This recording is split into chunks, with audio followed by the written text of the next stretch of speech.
ലോകമാം കടൽ തിരത്തള്ളലിൽ പോകുമിവൻ പാറയിൻ വിള്ളലിൽ. ജീവിത സ്നേഹിതൻ പാരിലാർ വീണ്ടെടുത്തോനെന്നെ തൻ ചോരയാൽ. എൻ പ്രിയൻ വക്രതയും കോട്ടവുമുള്ള ഈ തലമുറയിൽ നിന്ന് രക്ഷിക്കപ്പെടുവിൻ. Save yourself from this crooked generation. അടുത്തെന്താണെന്നറിയാമോ? അവൻ്റെ വാക്ക് കൈക്കൊണ്ടവർ സ്നാനമേറ്റു. ഏത് വാക്ക് കൈക്കൊണ്ടവർ? ഈ വാക്ക് കൈക്കൊണ്ടവർ എല്ലാം, അതായത് യേശുവിനെക്കുറിച്ചുള്ള ഉപദേശങ്ങളെല്ലാം അവർ സ്വീകരിച്ചു. യേശു ആണ് അവരുടെ പാപങ്ങൾക്ക് പകരമായി മരിച്ചതെന്ന് അവർ മനസ്സിലാക്കി. എന്നാൽ ഇവരുടെ ഭാഗത്ത് നിന്ന് ഇവരൊരു തീരുമാനമെടുത്തു, ഇനി ഞങ്ങൾ ലോകത്തിലേക്ക് പോകയില്ല, ഈ വക്രതയും കോട്ടവുമുള്ള തലമുറയോട് ഞങ്ങൾ വേർപെട്ടവരായിരിക്കും എന്ന് തീരുമാനമെടുത്തവരാണ് ബാപ്റ്റിസം എടുത്തത്. അപ്പോൾ ബാപ്റ്റിസം എടുക്കുന്നതിന് മുമ്പ് വേർപാടിനുള്ള തീരുമാനം എടുക്കണം. നാളെയും ഇന്നലത്തെ പോലെ ജീവിക്കാനാണ് മോഹമെങ്കിൽ ദയവ് ചെയ്ത് ബാപ്റ്റിസം എടുക്കരുത്. വക്രതയും കോട്ടവുമുള്ള തലമുറയിൽ നിന്ന് വേർപെടുവാൻ തീരുമാനമെടുത്തവർക്കാണ് പത്രോസ് സ്നാനം കൊടുത്തത്. അവർ യേശുവിനെ കർത്താവായി സ്വീകരിച്ചു. അവർ യേശുവിന് വേണ്ടി ജീവിക്കുവാൻ എല്ലാം ശരിയാണ് കേട്ടോ, അതൊന്നും വേണ്ടെന്നല്ല. അടിസ്ഥാനപരമായി യേശുവിനെ കുറിച്ചുള്ള സകല ഉപദേശങ്ങളും അവർ വിശ്വസിച്ചു. അവരത് ഏറ്റുപറഞ്ഞു. അവരുടെ പാപങ്ങളുടെ മോചനത്തിനായി ഒരു മാനസാന്തരപ്പെട്ടു. ഇതെല്ലാം ശരിയാ. പക്ഷേ അതിൻ്റെ കൂട്ടത്തിൽ ഇനി ഈ ലോകത്തിലേക്കില്ല, ഈ ലോകക്കാരനായി ഞാൻ ജീവിക്കുകയില്ല, ഈ വക്രതയും കോട്ടവുമുള്ള തലമുറയുടെ ഭാഗമാവുകയില്ല എന്ന് തീരുമാനമെടുത്തു. അവൻ്റെ വാക്ക് കൈക്കൊണ്ടവർ സ്നാനമേറ്റു. അന്ന് 3000 പേർ സഭയോട് ചേർന്നു. ഇതുകൊണ്ടാണ് ഞാൻ പറഞ്ഞത് ദ ഡോക്ട്രിൻ ഓഫ് സെപ്പറേഷൻ. ഇത് പഠിപ്പിക്കുന്നതിൽ ഒരു സഭയും ഒരു സുവിശേഷ പ്രസംഗകനും മടി കാണിക്കരുത്. അതൊക്കെ പറഞ്ഞാൽ ബ്രദറെ എല്ലാവരും അങ്ങ് പോകും, പോട്ടെ. 3000 പേര് സ്നാനമേറ്റെങ്കിലും ഒരു 10,000 പേരെങ്കിലും സുവിശേഷം കേട്ട് കാണുമെന്ന് പൗലോസ് ചിന്തിച്ചില്ല. അല്ല, ഞാനിനിയിപ്പോൾ ഇതൊക്കെ പറഞ്ഞു കഴിഞ്ഞാൽ ചിലപ്പം ഇവരൊക്കെ അങ്ങ് പോയാലോ എന്ന് ചിന്തിച്ചില്ല. വളരെ കൃത്യമായിട്ട് പറഞ്ഞു, നിങ്ങൾക്ക് ചെയ്യാനൊരു കാര്യമുണ്ട്. ഇതുവരെ ഉള്ളതെല്ലാം കർത്താവ് ചെയ്തു. ഏത്? അവൻ മരിച്ചു, അവൻ അടക്കപ്പെട്ടു, അവൻ ഉയർത്തെഴുന്നേറ്റു, നിങ്ങളെ നീതീകരിക്കുവാൻ വേണ്ടി അവൻ്റെ രക്തം ചൊരിഞ്ഞു. കർത്താവ് ചെയ്യേണ്ടതെല്ലാം ചെയ്തു. ഞാൻ ചിലപ്പോൾ പറയാറുണ്ട്, ആ വാചകം അതിനകത്തെ വാക്ക് വെച്ചല്ല ഞാൻ പറയുന്നത്, ചിലപ്പോൾ പറയാറുണ്ട്, Jesus saved you from your sins and now you need to save yourself from the world. യേശു നമ്മളെ പാപത്തിൽ നിന്ന് രക്ഷിച്ചു. എന്നിട്ട് പറയാണ് save yourself from this crooked generation എന്ന് അവിടെ ഉപയോഗിച്ചിരിക്കുന്ന വാക്ക്. വക്രതയും കോട്ടമുള്ള തലമുറയിൽ നിന്ന് നിങ്ങൾ എന്ത് ചെയ്യുക? ഈ തലമുറയിൽ നിന്ന് നിങ്ങൾ രക്ഷിക്കപ്പെടുവിൻ. അവിടെ എഴുതിയിരിക്കുന്ന വാക്ക് അതാണ്. ഈ വക്രതയും കോട്ടമുള്ള തലമുറയിൽ നിന്ന് രക്ഷിക്കപ്പെടുവിൻ. അതിനകത്ത് നമ്മളുടെ എഫർട്ടുണ്ട്. സെപ്പറേഷനകത്ത് നമ്മുടെ എഫർട്ടുണ്ട്. നിങ്ങൾ ലോകക്കാരായിരിക്കാതെ, എൻ്റെ തീരുമാനമാത്. എന്നെ സ്നേഹിച്ച് എനിക്ക് വേണ്ടി മരിച്ച് അടക്കപ്പെട്ട് അവൻ്റെ രക്തം നൽകി എന്നെ വീണ്ടെടുത്തവനെ, ഇതുവരെ ഞാൻ സേവിച്ചത് ഈ ലോകത്തെയാണ്. ഇനി ആ ലോകത്തെ ഞാൻ സേവിക്കുകയില്ല. ആ ലോകത്തിൻ്റെ ചിന്തകളിൽ ഞാൻ എന്നെ തന്നെ ഏൽപ്പിച്ചു കൊടുക്കുകയില്ല. ഈ വക്രതയും കോട്ടവുമുള്ള തലമുറയിൽ നിന്ന് I will save myself. I will never give my heart for this world. ഈ ലോകത്തിന് ഞാൻ എൻ്റെ ഹൃദയം വിട്ടുകൊടുക്കത്തില്ല. Doctrine of separation, that is very important. അതുകൊണ്ടാണ് ഞാൻ പറഞ്ഞത്, കർത്താവ് നമ്മളെ ലോകത്തിൽ നിന്ന് തിരഞ്ഞെടുത്തു. നമ്മൾ എന്ത് ചെയ്യണം? ആ ലോകത്തിൽ നിന്ന് നമ്മൾ നമ്മളെ തന്നെ വേർതിരിക്കണം. ഇനി ലോകക്കാരായിരിക്കാതെ. ലോകം പിണങ്ങും എന്ന് തന്നെ അവിടെ പറഞ്ഞിരിക്കുന്നത് ഇല്ലേ? അവിടെ നമ്മൾ വായിക്കുമ്പോൾ ലോകത്തിൽ നിന്ന് തിരഞ്ഞെടുക്കപ്പെട്ട് കഴിഞ്ഞപ്പോൾ എന്താണ്? യോഹന്നാന്റെ സുവിശേഷം 15-ാം അധ്യായത്തിൽ നമ്മൾ വായിച്ച വേദഭാഗത്ത് തന്നെ 18-ഉം 19-ഉം വായിക്കുമ്പോൾ, ലോകം നിങ്ങളെ പകയ്ക്കുന്നുവെങ്കിൽ അത് നിങ്ങൾക്ക് മുമ്പേ എന്നെ പകച്ചിരിക്കുന്നു എന്നറിവിൻ. നിങ്ങൾ ലോകക്കാർ ആയിരുന്നുവെങ്കിൽ ലോകം തനിക്ക് സ്വന്തമായതിനെ സ്നേഹിക്കുമായിരുന്നു. അപ്പം ലോകത്തിന് ആരെ മാത്രമേ സ്നേഹിക്കാൻ കഴിയൂ എന്നറിയാമോ? ലോകത്തിന് സ്വന്തമായതിനെ മാത്രമേ ലോകത്തിന് സ്നേഹിക്കാൻ കഴിയുകയുള്ളൂ. ലോകം നമ്മളെ പകയ്ക്കുമ്പോൾ നമ്മൾ സന്തോഷിക്കണം. കാര്യം നമ്മൾ ലോകത്തിൻ്റെ സ്വന്തമല്ല. ലോകമെങ്ങാനും നമ്മളെ സ്നേഹിക്കാൻ തുടങ്ങിയ അപ്പോൾ തന്നെ നമ്മൾ എടാ എന്തോ പറ്റി, ഇതെന്തോ എടാ ഈ ലോകം എന്നാ നമ്മളെ ഇത്രയും സ്നേഹിക്കുന്നത്. ഇന്നത്തെ ഒരു പ്രശ്നം, ലോകത്തിൽ നിന്ന് തിരഞ്ഞെടുക്കപ്പെട്ടിട്ടും പലരും ലോകക്കാരായ ജീവിക്കുന്നത്, ലോകത്തിൻ്റെ സ്നേഹിതന്മാരായിട്ടാണ് ജീവിക്കുന്നത്. ഈ ലോകത്തിൻ്റെ സ്നേഹിതന്മാരായി ജീവിക്കുന്നത് കൊണ്ട് ലോകക്കാർ വന്ന് നമ്മളെ വളരെ സോപ്പിട്ടൊക്കെയാണ്. ഈ രാഷ്ട്രീയക്കാരൊക്കെ നമ്മളുടെ സ്റ്റേജിൽ വന്ന് ഹല്ലേലൂയ പ്രൈസ് ദ ലോർഡ്, അവൻ ഇന്ന് വന്ന് നമ്മുടെ അവിടെ വന്ന് പ്രൈസ് ദ ലോർഡ് പറയും. നാളെ വേറൊരു മതത്തിൽ ചെന്ന് കഴിഞ്ഞാൽ അവിടെ ചെന്ന് അത് പറയാനേ ഒന്നും അവർക്ക് മടിയില്ല. അവരെന്നാണെന്നറിയാമോ, അവർക്ക് നമ്മളെ പിണക്കാൻ വയ്യ. കാര്യം പിണക്കാൻ വയ്യാന്ന് തന്നെയല്ല, നമ്മളോട്ട് പിണങ്ങത്തുമില്ല. നമ്മൾ ചിന്തിക്കുന്നത് രാഷ്ട്രീയക്കാർക്കൊക്കെ ഒത്തിരി മാറ്റമായി ബ്രദറെ, പണ്ടൊക്കെ നമ്മളോട് ഭയങ്കര ദേഷ്യമായിരുന്നു, ഇപ്പോൾ അവരങ്ങ് മാറിപ്പോയി. ഞാൻ പറയട്ടെ, അവരല്ല മാറിയത് നമ്മളാണ്. നമ്മൾ മാറി എന്ന് പറഞ്ഞാൽ മതി. ലോകം നമ്മളെ സ്നേഹിക്കുന്നുവെങ്കിൽ അതിൻ്റെ അർത്ഥം നമ്മൾ ലോകക്കാരായി പോയി എന്നാണ്. അതുകൊണ്ട് പ്രിയമുള്ളവരെ, ലോകം സ്നേഹിക്കാൻ തുടങ്ങി അന്നേരം തന്നെ നമ്മൾ അപകടം മണക്കണം, അപകടകരമാണെന്ന് മനസ്സിലാക്കണം. അങ്ങനെ ഒരു കാരണം അവൻ നമ്മളെ ലോകത്തിൽ നിന്ന് തിരഞ്ഞെടുത്തു എന്ന് മാത്രമല്ല, ലോകത്തിൽ നിന്ന് നമ്മളെ സെപ്പറേറ്റ് ചെയ്തിരിക്കുകയാണ്. സെപ്പറേറ്റഡ്. അതുകൊണ്ട് ലോകം നമ്മളെ പകയ്ക്കുകയാണ്. യഥാർത്ഥ ക്രിസ്ത്യാനിത്വത്തിൻ്റെ വഴിയിൽ അതൊന്നും നമ്മൾ പറയുന്നതില്ല, ബെഡ് ഓഫ് റോസസ് ഒന്നുമല്ല, പുഷ്പമെത്തയൊന്നുമല്ല. യഥാർത്ഥ ക്രിസ്ത്യാനിത്വത്തിൻ്റെ വഴിയിൽ ലോകം നമ്മളെ പകയ്ക്കും. It is hard. നമ്മൾ യോഹന്നാന്റെ സുവിശേഷം 16-ാം അധ്യായത്തിൽ വരുമ്പോൾ അതിൻ്റെ 1 മുതലുള്ള വാക്യങ്ങളിൽ, നിങ്ങൾ ഇടറിപ്പോകാതിരിക്കാൻ ഞാനിത് നിങ്ങളോട് സംസാരിച്ചിരിക്കുന്നു, അവർ നിങ്ങളെ പള്ളി ഭ്രഷ്ടർ ആക്കും. പള്ളി എന്ന് പറഞ്ഞു വിടുമെന്ന്. അത്രയുമല്ല, ഇച്ചിരൂടെ കടത്തി പറയുകയാണ്, നിങ്ങളെ കൊല്ലുന്നവർ എല്ലാം ദൈവത്തിന് വഴിപാട് കഴിക്കുന്നുവെന്ന് വിചാരിക്കുന്ന നാഴിക വരുന്നു. നമ്മളെ ഉപദ്രവിക്കാനും കൊല്ലാനും പോലും ലോകത്തിന് മടിയില്ലാത്ത ഒരു സ്റ്റേജ് വരും. അവർ പിതാവിനെയും എന്നെയും അറിയായിക കൊണ്ട് അങ്ങനെ ചെയ്യും. കാര്യം ആർക്ക്? ലോകക്കാർക്ക് യേശുവിനെ അറിയില്ല, പിതാവിനെയും അറിയില്ല, ദൈവത്തെയും അറിയില്ല. അവർ എന്നെയും അറിയായിക കൊണ്ട്, അവർക്കറിയത്തില്ലയോ? അവർക്ക് യേശുവിനെക്കുറിച്ച് ചില കാര്യങ്ങളൊക്കെ അറിയാം, പക്ഷേ യേശുവിനെ അറിയില്ല. യേശുവിനെ കുറിച്ച് ചില കാര്യങ്ങൾ അറിയുന്നതല്ല യേശുവിനെ അറിയുന്നത്. അവർക്ക് ദൈവത്തെ കുറിച്ച് ചില കാര്യങ്ങൾ അറിയാം, പക്ഷെ ദൈവത്തെ അറിയില്ല. നിർഭാഗ്യവശാൽ വിശ്വാസികളിൽ തന്നെ ചില ആളുകൾക്ക് ദൈവത്തെക്കുറിച്ചൊക്കെ അറിയത്തുള്ളൂ, ദൈവത്തെ അറിയില്ല. ദൈവത്തെ അറിയുക എന്ന് പറയുന്ന ആ മഹനീയമായ അവസ്ഥ,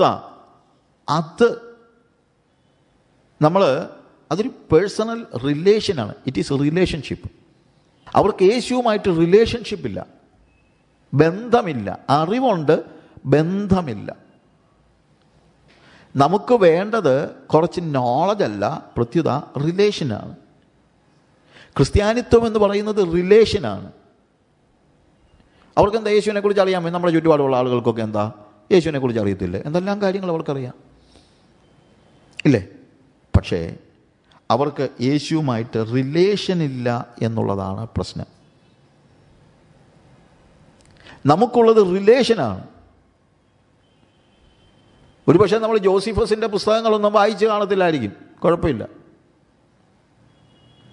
അങ്ങനെ വലിയ തിയോളജിക്കൽ നോളജൊന്നും നമുക്കില്ലായിരിക്കും, കുഴപ്പമില്ല. റിലേഷൻ ഉണ്ടോ എന്നുള്ളതാണ് ചോദ്യം. ബന്ധമുണ്ടോ? എൻ്റെ ഒരു സുഹൃത്ത് തിയോളജി, അവന് MD ചെയ്യുന്ന സമയത്ത് മിസ്റ്റിസിസമൊക്കെയാണ് അവൻ്റെ യൗകിക അനുഭവം, ദൈവവുമായിട്ടുള്ള യൗകിക അനുഭവം. അതിനെക്കുറിച്ചാണ് തിയോളജി. ഞാൻ അന്ന് നമ്മൾ പറഞ്ഞൊരു കാര്യമുണ്ട്, മോനെ നിൻ്റെയൊക്കെ പ്രശ്നം എന്ന് ചോദിച്ചു കഴിഞ്ഞാൽ നീ മിസ്റ്റിസിസത്തെ തിയോളജൈസ് ചെയ്യുക. എന്നാൽ നമ്മുടെ സഭയിലെയൊക്കെ അമ്മച്ചിമാരുണ്ടല്ലോ, അവരിതൊക്കെ അനുഭവിക്കുക. യേശുവുമായിട്ടുള്ള റിലേഷൻ അതവർ അനുഭവിക്കുകയാണ്. അതിൻ്റെ തിയോളജി കണ്ടുപിടിക്കുന്നതല്ല പ്രധാനം, പ്രത്യുത അത് അനുഭവിക്കാൻ കഴിയണം. നോളജ് അത് എന്താണ്, എക്സ്പീരിയൻസ് ചെയ്യണം. യേശുവിനെ നമ്മൾ എക്സ്പീരിയൻസ് ചെയ്യണം. നമ്മൾ പറഞ്ഞുകൊണ്ടിരുന്ന ഇൻകാർണേഷനെ കുറിച്ച് ചുരുക്കം ചില കാര്യങ്ങളും കൂടെ പറയട്ടെ. അത് കഴിഞ്ഞിട്ട് നമുക്ക് ഇതിലേക്ക് തന്നെ വരാം. എന്താണ് ഇൻകാർണേഷൻ എന്ന് ഞാൻ പറഞ്ഞു. ഭൂമിയിലിരുന്ന മനുഷ്യനായ എന്നെ സ്വർഗത്തിലേക്ക് കൊണ്ടുപോകുവാൻ സ്വർഗത്തിലിരുന്ന ദൈവമായ യേശു ഭൂമിയിലേക്ക് വരുന്ന പ്രോസസ്സിനെയാണ് നമ്മൾ ജഡാവതരണം, ഇൻകാർണേഷൻ എന്ന് പറയുന്നത്. ഇൻകാർണേഷൻ എന്ന് പറയുന്ന ആ ഒരു സിംഗിൾ വാക്ക് നമ്മൾ വേദപുസ്തകത്തിൽ ആ രീതിയിൽ കാണുന്നില്ല, ഇൻകാർണേഷൻ. എന്നാൽ ലാറ്റിനിലുണ്ടായ, അതൊന്നും പഠിച്ചില്ലെങ്കിലും പ്രശ്നമൊന്നുമില്ല, 2 വാക്കുകൾ, ഇൻകാറോ എന്ന് പറയുന്ന അഥവാ ക്ലോത്ത് ഇൻ ഫ്ലഷ്, അതായത് ജഡം ധരിച്ചു എന്ന് പറയുന്ന ഒരു കാര്യത്തെയാണ് ആ വാക്ക് ദ്യോതിപ്പിക്കുന്നത്. അതായത് ദൈവത്തിൻ്റെ നിത്യപുത്രൻ ശരീരം ധരിച്ച പ്രവൃത്തിയാണ് ഇൻകാർണേഷൻ. ദൈവത്തോടൊപ്പം ഉണ്ടായിരുന്ന, ദൈവമായിരുന്ന ദൈവപുത്രൻ എന്തു ചെയ്തു? ശരീരം ധരിച്ച് ഭൂമിയിലേക്ക് വന്നു. ഇത് മനസ്സിലാക്കാൻ ഭയങ്കര ബുദ്ധിമുട്ടാണ്. അതിനാന്ന് ചോദിച്ചു കഴിഞ്ഞാൽ, കമ്പയർ ചെയ്യാൻ ഇതൊരു യുണീക്ക് എക്സ്പീരിയൻസാണ്. അതായത് അനന്യമായ, ഇതുപോലെ അതിനകത്ത് നമ്മൾ കാണുന്നത് പോലെ എന്നൊന്നും പറയാൻ വേറെ ഒന്നും ഒരിടത്തും ഇത് നടന്നിട്ടില്ല. ഈ ജഡാവതരണം എന്ന് പറയുന്ന ഈ പ്രോസസ്സ് ആകെ നടന്നത് യേശുവിൻ്റെ കാര്യത്തിലാണ്. 1 തീമോത്തിയോസിൻ്റെ ലേഖനത്തിൽ പൗലോസ് പറയുന്ന ഒരു വാക്ക്, അതിൻ്റെ 3-ാമത്തെ അധ്യായം അതിൻ്റെ 16-ാമത്തെ വാക്യത്തിൽ, അവൻ ജഡത്തിൽ വെളിപ്പെട്ടു, ആത്മാവിൽ നീതീകരിക്കപ്പെട്ടു, ദൂതന്മാർക്ക് പ്രത്യക്ഷനായി, ജാതികളുടെ ഇടയിൽ പ്രസംഗിക്കപ്പെട്ടു, ലോകത്തിൽ വിശ്വസിക്കപ്പെട്ടു, തേജസ്സിൽ എടുക്കപ്പെട്ടു എന്നിങ്ങനെ ദൈവഭക്തിയുടെ മർമ്മം. ഈ മർമ്മം എന്ന് പറഞ്ഞാൽ തന്നെ എന്നാണെന്നറിയാമോ? മിസ്റ്ററിയാണ്. അത് യുക്തിക്ക് മനസ്സിലാകുന്ന കാര്യമല്ല. പിന്നെങ്ങനെ മർമ്മം മനസ്സിലാകുന്നത്? മർമ്മം എന്താണെങ്കിലും നമ്മൾ ഇന്നത്തെ ഒരു പ്രശ്നം എന്തറിയാമോ? ദൈവിക മർമ്മങ്ങളെ നമ്മളങ്ങ് യുക്തിക്ക് അനുസരിച്ച് മനസ്സിലാക്കാനും വാദിക്കാനും തർക്കിക്കാനും ഒക്കെയാണ് നമ്മൾ പോകുന്നത്. അങ്ങനെ വാദിച്ചും തർക്കിച്ചും മനസ്സിലാക്കാൻ കഴിയുന്ന കാര്യമല്ല യേശു ക്രിസ്തുവിൻ്റെ ജഡാവതരണം. അവൻ ജഡത്തിൽ വെളിപ്പെട്ടു എന്ന് പറയുന്നത് നമുക്ക് വേദപുസ്തകത്തിൽ നിന്ന് ലഭിക്കുന്ന വെളിപ്പാടാണ്. യുക്തിയിലൂടെ നമ്മൾ അറിയുന്ന കാര്യമല്ല, നോളജ് അല്ല ഇതിൻ്റെ പിന്നിൽ പ്രവർത്തിക്കുന്നത്, റെവലേഷനാണ്, വെളിപ്പാടാണ്. ദൈവത്തിൻ്റെ കാര്യങ്ങൾ എന്തോ പറഞ്ഞാലും നമ്മൾ മനുഷ്യരെങ്ങനെ അത് അനലൈസ് ചെയ്യും? നമ്മൾ മനുഷ്യരല്ലേ, നമ്മുടെ കഴിവ് എത്രത്തോളം ഉണ്ട്? ഒന്നുമില്ല. നമ്മളുടെ ചുറ്റും കറങ്ങി നടക്കുന്ന ഒരു കൊതുക് നമ്മളെ അനലൈസ് ചെയ്യാൻ നോക്കിയാൽ എങ്ങനെ ഇരിക്കും? വല്ലതും നടക്കുമോ? ഇല്ല. നമ്മൾക്ക് കൊതുകിനെ അനലൈസ് ചെയ്യാൻ പറ്റുമായിരിക്കും, പക്ഷേ കൊതുകിന് നമ്മളെ അനലൈസ് ചെയ്യാൻ പറ്റത്തില്ല. വെറും ഉദാഹരണം പറയുകയാണ് കേട്ടോ, ഇത് തിയോളജി ഉണ്ടാക്കാനൊന്നും അല്ല. എന്നതുപോലെ ദൈവത്തിൻ്റെ ആ ദൈവികതയിലെ കാര്യങ്ങളൊക്കെ അനാലിസിസിലൂടെ യുക്തിപരമായി മനസ്സിലാക്കാനുള്ള കപ്പാസിറ്റി ഒന്നും ഒരു മനുഷ്യനുമില്ല. അത് നമ്മൾ മനസ്സിലാക്കണം. അതുകൊണ്ട് എന്താണ്, അങ്ങനെയുള്ള ദൈവികമായ കാര്യങ്ങളൊക്കെ നമ്മൾ കണ്ടെത്തുകയല്ല, ദൈവം വെളിപ്പെടുത്തുകയാണ്. അതുകൊണ്ടാണ് ദൈവിക സത്യങ്ങൾ മനസ്സിലാക്കാൻ ആകെ കഴിയുന്നത് വെളിപ്പാടിലൂടെയാണ് എന്ന് പറയുന്നത്. It is through revelation.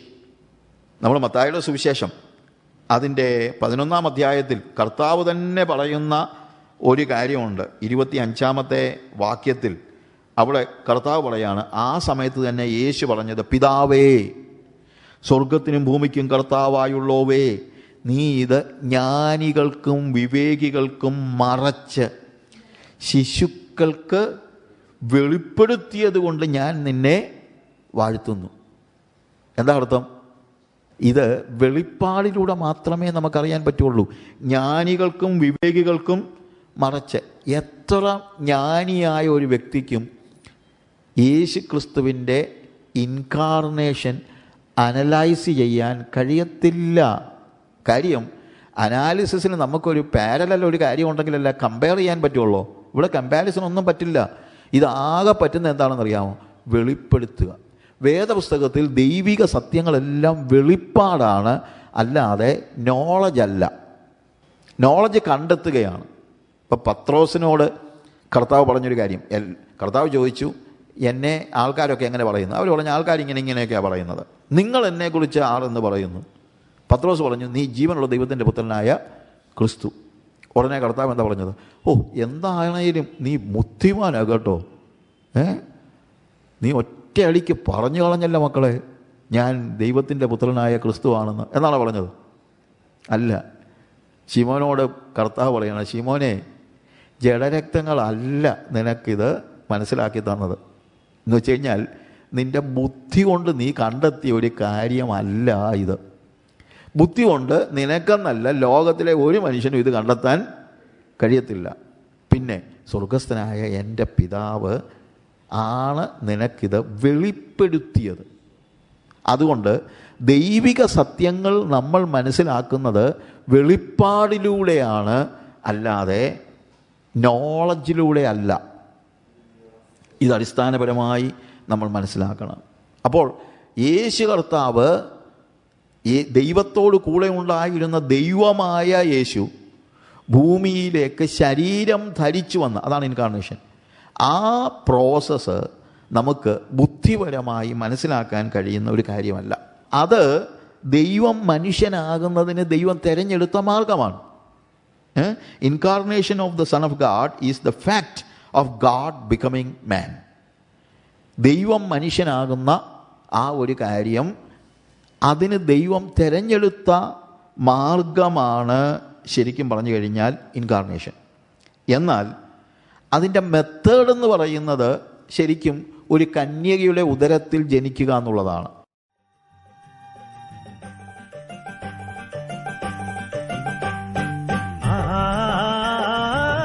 പ്രിയൻ ഓ നല്ലവൻ,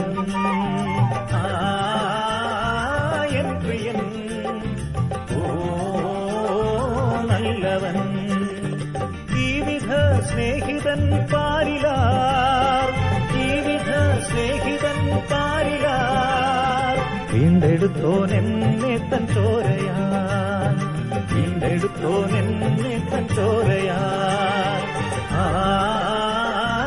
എൻ പ്രിയൻ ഓ നല്ലവൻ.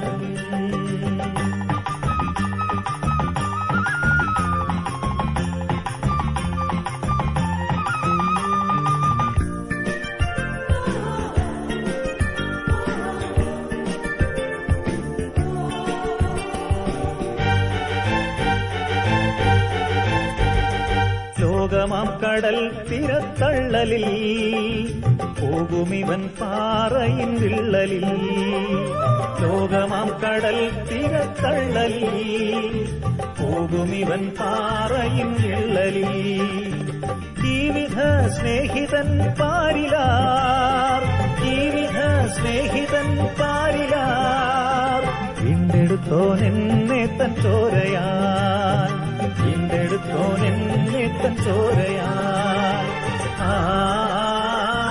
എൻ പ്രിയൻ ഓ നല്ലവൻ.